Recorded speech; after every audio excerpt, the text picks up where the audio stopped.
Qu'est-ce que ça fait plaisir de faire ce genre de vidéo et de voir le Bitcoin faire de nouveaux records sur de nouveaux records. Effectivement, dimanche, boum, nouvelle clôture hebdomadaire historique. Et ce mardi, bingo, nouvelle clôture journalière, record 106 876 dollars. Bref, le Bitcoin, on en parle depuis maintenant plusieurs jours sur la chaîne. Peu importe l'horizon de temps, court terme, moyen terme, long terme. Au jour d'aujourd'hui, Bitcoin, c'est bullish. Maintenant, on attend une chose. Please, va nous faire de nouveau au plus haut. Va mettre tout le monde d'accord et va chercher les 109 300 dollars. C'est tout ce qu'on te demande. Et ce, le plus rapidement possible. Et ça, j'en ai déjà parlé dans des précédentes vidéos du pourquoi il est important pour le Bitcoin de faire de nouveaux plus hauts maintenant, sur ce mois de mai, avant d'aller en juin. Je ne peux pas être plus clair. Vas-y, maintenant. Et on peut voir que Ethereum, de son côté, se maintient plutôt bien hein, à 2500 dollars, donc très très bien après avoir eu une forte accélération ces dernières semaines. On sait à quel point Ethereum, il est important jusqu'à preuve du contraire, ça reste le leader indicateur des altcoins. Est-ce que ça va se vérifier dans les prochains jours, les prochaines semaines? J'ai pas de boule de cristal. On verra bien. Mais encore une fois, comme je l'ai dit, jusqu'à preuve du contraire, c'est le cas.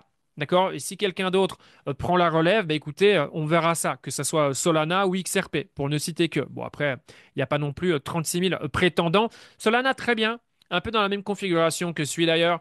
On vient tester, se poser là, hein, à notre bull market support band. Donc voilà, très très bien pour Ethereum, suit Solana. Bien évidemment, le focus est sur Bitcoin. Et pendant que Bitcoin, sans faire de bruit, continue de monter dans ces chiffres, bah, la Bitcoin dominance, elle continue de grimper. Voilà, ça fait maintenant plusieurs jours consécutifs que la dominance, elle remonte. Donc voilà, encore une fois, j'en parle suffisamment. Est-ce que ceci c'est le plus haut? On verra bien. Si le Bitcoin fait de nouveaux plus hauts au courant de la semaine, c'est possible. Si ce n'est pas le cas, je pense que la dominance Bitcoin va continuer à monter progressivement. De toute façon, si Bitcoin fait de nouveaux plus hauts et avance comme il avance ces derniers jours, la dominance Bitcoin va continuer à monter. En revanche, si les altcoins suivent, et je pense qu'elles ont montré des signes très encourageants, je pense que ça va prendre la bonne direction, quelques jours après, je pense qu'on aura le top pour la dominance Bitcoin. Alors, est-ce qu'on va remonter plus haut que ces niveaux? Ça, j'en sais strictement rien. Si Bitcoin fait de nouveau plus haut ici courant de la semaine, ça se trouve, on n'ira pas plus haut que ces niveaux. Ou on viendra les visiter, on en sera plutôt proche. Bref, peu importe. Il est fort probable si Bitcoin ne fait pas juste une mèche, hein. Non, on s'impose, on fait de nouveaux plus hauts. Bitcoin va faire parler dans les médias, sur les réseaux sociaux, il y a de l'engouement. Ethereum, ça suit derrière. Les altcoins, boum, ça pump. Je pense que là, on va avoir une transition qui va se faire. N'oubliez jamais ceci, parce que là, le marché Bitcoin crypto, c'est mort. L'intérêt du grand public, c'est zéro. Moi, sur mes data que j'utilise on-chain d'un point de vue social, c'est du jamais vu. D'accord? Et vous devez certainement le voir autour de vous. Les gens s'en foutent. D'accord? Et ouais, c'est comme ça. Donc, on a besoin définitivement de faire des nouveaux plus hauts. Ça, c'est sûr. Donc là, vu qu'on est bien parti, on a à moins de 3% de faire des nouveaux plus hauts. Please, BTC, on le mérite. Hein? On peut le dire, on le mérite. Hein? Sauf si vous venez d'arriver depuis quelques semaines. Votre patience n'a pas encore été testée réellement. Mais voilà, je pense aux gens qui sont là depuis quoi? 2 ans, 3 ans, qui n'ont pas encore connu d'Alcon Season. Voilà, big up à vous de bien tenir. Et on mérite de nouveau au plus haut. Et à partir de ce moment-là, on verra comment Ethereum et les altcoins vont réagir. Mais voilà, on a 2,40, je pense, quelque chose comme ça, hein. Donc franchement, on a rien. On peut faire de nouveau plus haut demain. On peut faire de nouveau plus haut cette semaine, bien évidemment. Il n'y a aucune raison autre, si ce n'est s'il y a une bad news qui vient arriver sur les marchés et qui affecte également le Bitcoin et les cryptos. Dans ce cas-là, ok. Mais sans cela, là, voilà, Bitcoin, c'est parti, on y va. C'est ce que je dis depuis des semaines, hein. Je le dis depuis des semaines. C'est le scénario le plus probable et forcément, semaine après semaine après semaine, la jauge, ok, cette jauge de probabilité, elle augmente, elle augmente, elle augmente, elle augmente, elle augmente. D'accord? Mais il n'y a jamais de garantie, il n'y a jamais de scénario à 100%. Ça n'existe pas. Et jusqu'à preuve du contraire, Bitcoin n'a toujours pas fait de nouveau plus haut. D'accord? Mais on s'y approche très fortement. Bref, vous avez compris le message. Il y a des raisons d'être bullish. Là, quelqu'un qui n'est pas bullish, je ne sais pas. Bon, après, on peut être, attention, hein, nettement plus bullish à partir du moment où Bitcoin fait de nouveaux plus hauts. Et voilà, là, on est dans une configuration encore différente. Mais vous avez compris le message que je veux faire passer. Et la Bitcoin dominance, ouais, 64. On verra. Voilà, on verra dans les prochains jours. Par contre, ce qui est intéressant pour les Bitcoins, vous savez, c'est quoi? C'est ceci. Il y a 1,12 milliard à aller chercher de positions short à aller liquider. Et il est fort probable que le marché, il aille chercher ces gens-là, qu'on aille les liquider. Donc, ça ne me surprend pas d'aller faire 108 000 dollars dans les prochaines heures, dans les 24-48 prochaines heures. Vous voyez ce que je veux dire? Mais Please, Bitcoin, ne nous fais pas une mèche pour aller liquider tout le monde et puis redescendre à 105, 104 000 dollars. Please, continue sur ta lancée et va faire de nouveau au plus haut. Vas-y, fais pas le timide. Bref, c'est pas nous qui choisissons, hein. Mais je pense que voilà, on va aller chercher 108. Euh, Quand on va aller chercher 108, on verra. En tout cas, il n'y a pas. Combien de fois on a été au-dessus de 108 000 dollars? Deux fois. C'était ici et ici. Le Bitcoin, dans son histoire, n'a été que deux fois au-dessus des 108 000 dollars. Donc voilà, la troisième fois, ce sera pour aller liquider 1,12 milliard. Donc je suis très confiant quant au fait que le Bitcoin va aller chercher ces niveaux-là très très très prochainement, dans les 24-48 prochaines heures. Encore une fois, ce n'est pas une garantie, bien évidemment. Mais voilà, en ce qui concerne le Bitcoin, de toute façon, tout a été dit. Ces derniers jours, il n'y a rien qu'à changer, si ce n'est voilà, votre jauge de probabilité, vous pouvez l'augmenter un tout peu, un petit peu, voilà, un petit peu tous les jours, un petit peu toutes les semaines, définitivement, depuis 3 4 semaines. On est de plus en plus bullish et on va de plus en plus vers de nouveaux plus hauts maintenant. J'ai envie de faire une transition et de parler de Tesla. Effectivement, Elon Musk a accordé un interview aujourd'hui. Déjà, ça fait plaisir de le voir au QG Tesla et non du côté de Washington. Bon, la semaine dernière, il était en Arabie Saoudite en mission. Séduction, on peut le dire, hein. Il y a eu pas mal de deals au niveau de l'intelligence artificielle, j'en ai parlé. Parce que c'est très important ce que Trump a été faire au Moyen-Orient et ça vous montre la tendance et ce qui va se passer demain, au sens figuré, dans le secteur de l'intelligence artificielle. En tant qu'investisseur, le but, c'est de comprendre ces informations pour pouvoir se positionner. Maintenant, voilà ici. En ce qui concerne Tesla, je me suis fait une petite note. Un petit rappel, puisque j'ai suivi ça. Alors, j'ai pas regardé en direct, bien évidemment. J'avais d'autres choses à faire, mais j'ai regardé ça il y a de ça quelques heures. Donc voilà, le lancement Robotaxi, voilà, encore une fois, il a été confirmé. Bon, c'est pas une grande nouvelle puisque ça a encore été confirmé il y a de ça quelques semaines, mais voilà, ça crée toujours du buzz quand Elon Musk en personne, voilà, affirme certaines choses. Et pour des investisseurs comme moi, d'accord, basés sur ma thèse, c'est super important puisque ma thèse, c'est le futur de Tesla. Et la première révolution, c'est Robotaxi. Ça va être une industrie beaucoup plus sexy, avec beaucoup plus de potentiel que simplement l'industrie automobile. Encore une fois, si Tesla c'était juste des véhicules, je serais pas intéressé. Ok? Je suis clair sur le sujet. Mais là, la première révolution, elle arrive. Et là, ça va être intéressant. D'accord? Donc, c'est confirmé fin juin. Ça va démarrer du côté d'Austin, dans le Texas. Donc, comme il le dit, des tests en continu sont menés sur des milliers de véhicules. Bon, c'est normal, notamment des modèles Y autonomes.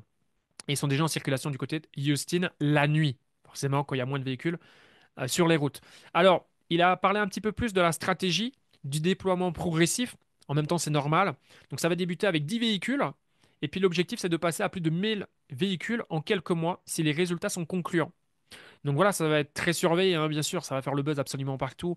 À fin juin, quand ça va démarrer, il y aura 10 véhicules. Vous pouvez être sûr, ça va être scruté de très très près. Et tout va être relié en direct sur Twitter. Expansion prévue en Californie. Ça m'a interpellé parce que voilà, en termes de régulation, la Californie, c'est pas cadeau, hein. C'est pas l'Arizona ou San Francisco, par exemple. Vous voyez ce que je veux dire? Et encore moins le Texas. Donc, c'est bien parce que si vous arrivez en Californie, en gros, bon, de nombreux États c'est open bar. Vous voyez ce que je veux dire? Elon insiste sur l'importance de la régulation nationale. Bon, ça, c'est normal pour les véhicules autonomes. D'ici fin 2026. Fin 2026, c'est dans 18 mois. Important, il prévoit des centaines de milliers à plus d'1 million de Tesla autonomes sur les routes américaines. Bang! Alors, bien évidemment, c'est des prédictions. On va voir si ça va s'avérer être correct. Rendez-vous dans 18 mois. Mais ça, bien sûr, c'est très bullish. Tesla proposerait un modèle à la Uber Airbnb, ça j'en avais déjà parlé il y a un petit moment, permettant aux propriétaires de mettre leur véhicule dans la flotte robotaxi pour générer des revenus. Mais c'est une dinguerie, hein. Faut quand même le rappeler, c'est une dinguerie.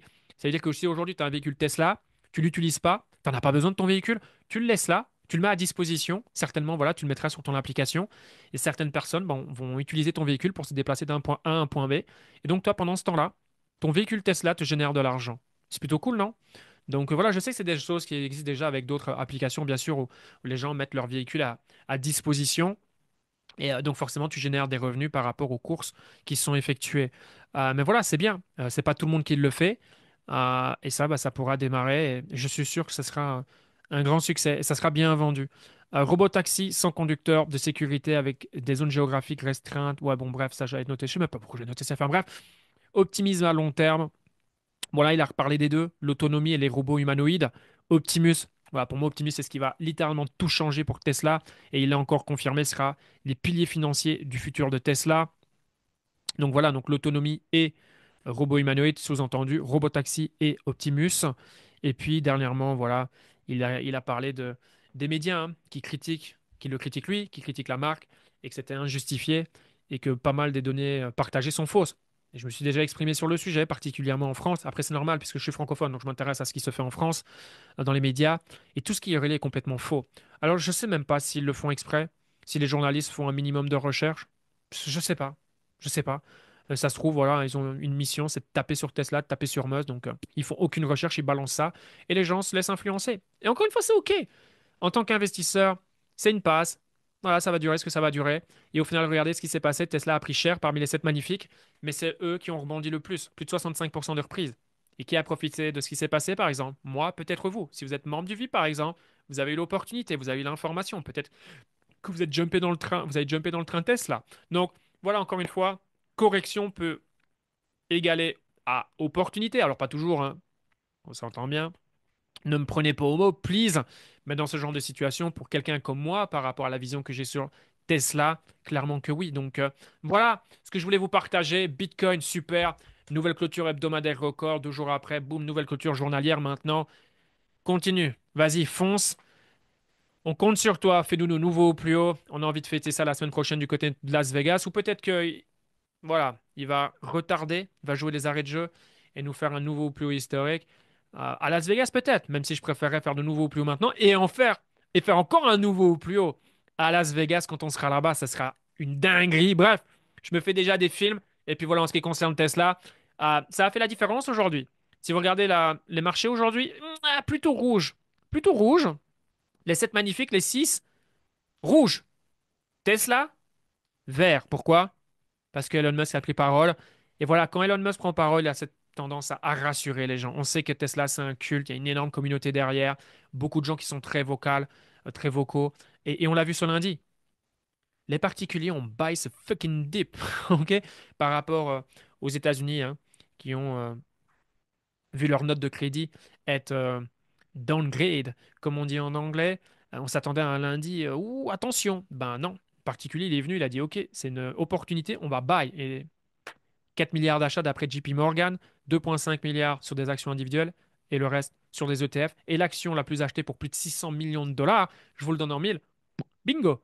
Tesla devant le stock qui est à la mode en ce moment, à savoir Palantir. Donc voilà, Tesla, il faut comprendre qu'avec Tesla, il y a cette hype, il y a cet espoir, il y a des aficionados, que ce soit Tesla, il y en a, c'est uniquement pour Elon Musk. C'est aujourd'hui, si vous voulez bet sur Elon Musk, il n'y a pas 36 000 possibilités. À moins que vous pouvez investir dans des compagnies privées comme SpaceX, etc. C'est pas donné à la majorité des gens. Donc, si aujourd'hui quelqu'un il est bullish sur Elon Musk, qu'est-ce qu'il va faire? Il va investir sur Tesla. Donc voilà, Tesla, c'est une marque forte, fait partie des 25 marques les plus populaires au monde, il faut pas l'oublier. La marque a pris cher, oui, ces dernières semaines, ces derniers mois. Est-ce que c'est justifié? Je vous laisse voilà, hein, à faire vos propres conclusions de votre côté. En tout cas, c'est pas une surprise. Je suis excessivement bullish sur Tesla et son futur. Et je sais qu'entre-temps, il y aura de la volatilité. Je sais qu'il y aura du positif, mais Elon Musk va aussi causer du négatif en faisant un tweet ou en déclarant une dinguerie ou je ne sais quoi et que les gens vont pas apprécier. Mais j'ai conscience de cela. Et d'ailleurs, pour ceux qui disaient, ah, il va quitter Tesla, bla bla bla bla bla bla. J'en ai déjà parlé il y a 2 semaines, il y a 3 semaines, je sais plus. Il a reconfirmé, non, Tesla, pour les 5 prochaines années, il est là. Il est là. Et qu'est-ce que j'ai dit pour la première fois il y a de ça quelques semaines? J'ai dit, Tesla a besoin d'Elon Musk et je pense qu'Elon Musk a besoin de Tesla. Mais après 5 ans, possible que Tesla n'ait plus réellement besoin d'Elon Musk. Attention, il est mieux d'avoir Elon Musk. Mais on a besoin, c'est sûr que là, Tesla a besoin d'Elon Musk pour les 5 prochaines années. OK? Les deux révolutions sur lesquelles on est, Robotaxi, Optimus, on a besoin de Musk. Basta. OK? Après cela, à voir encore une fois. Regardez Apple avec Steve Jobs et comment Tim Cook a repris Apple. Et les gens qui critiquent, OK, c'est probablement pas des gens qui ont investi sur le stock. Donc les gens savent pas de quoi ils parlent. Aujourd'hui, quelqu'un qui a investi sur le stock à Apple, quand Tim Cook est arrivé, je pense que ces personnes-là sont plutôt contents de la performance d'Apple dans leur portfolio. Donc voilà, bref, tout ça, on verra comment ça se passera sur ce. Si vous aimez ce genre de vidéo, n'hésitez pas, juste un petit pouce, ça fait toujours plaisir, un petit like. Et puis pour davantage d'informations, mon Telegram est disponible juste ici en dessous. Sur ce, bonne semaine et on se voit pour une prochaine vidéo. Ciao, ciao, ciao.